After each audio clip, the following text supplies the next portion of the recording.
got to keep your data safe. Nobody really cares about that. That's actually, it's like you read my mind, because that was literally my second question. My next question was, like in the Web3 space, like privacy is pillar, it's like the key, it's kind of like the heart and soul of like Web3, like why all these technologies were created in the first place.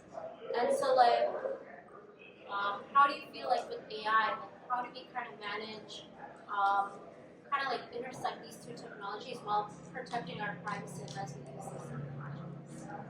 There's arguments, for example, we're doing this research report, sorry, on decentralized confidential compute. It's another thing that they're kind of slapped decentralized to try to, bring about, a Web3 application. But the idea is if you're training a model and it's a public ledger, right, then all your data is going to be out there. So the privacy element doesn't really exist because anybody could access it depending on the model. But in other senses, you could use confidential compute, TEE methods, MPC, FHE, ZK, whatever, to keep your data secure. So let me just explain, like, so TEE is a trusted execution environment, confidential compute. So like the whole idea is like, in AI, like you have to do calculations, and with technologies that are in confidential computing, you can do calculations on encrypted data. So you're never seeing the data. And so that is perfect. Like that's it would be perfect if we were able to use that more in AI, but it is very expensive, right? So just wanted to define that.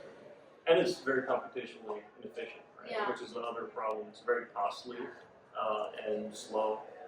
But there is a lot of promise if we were to take a step back here and look at another technology like zero-knowledge proofs or whatever. Those are going to be huge in the future of crypto because there's tons of applications and companies that are going into that. So you have to reassess, again, taking that step back and looking and saying, hey, what do we need to successfully have AI before having AI first? You can't, build a tower without having good foundations.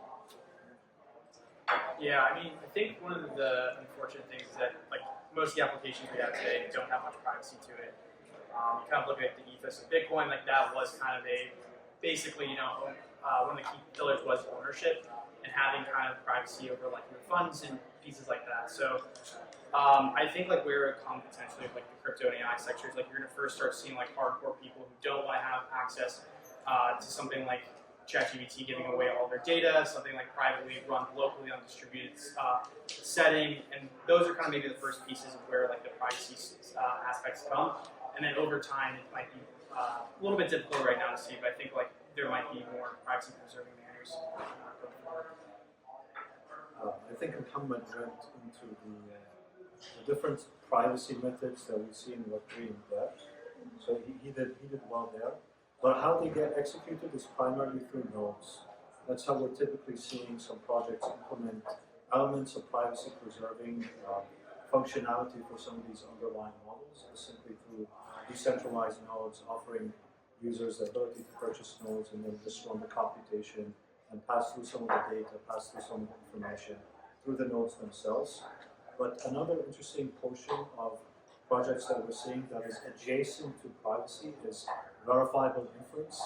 And what verifiable inference promise is that essentially the model that you're relying on, the model that you're choosing, is actually the model that you get the output from. So that's another element adjacent to privacy, not necessarily privacy, but it is verifiability that ensures users' data and users' requests is not only protected, but it's also used properly for the underlying models that users request. Thank you. Yeah. You have to remember, key thing here is the underlying model, right? People are still using ChatGPT, they're still using Llama, they're still using Anthropic. It's not like we're creating something in the Web3 space and then deploying our questions and queries and whatnot. It still relies on ChatGPT. If you want to have a fully reliant system, you're not going to rely on an outside party. So that's one of my questions is who in Web3 even has the resources right now to build an effective, decentralized AI model that doesn't have to rely on an outside source, right? That's a huge question. We'll see.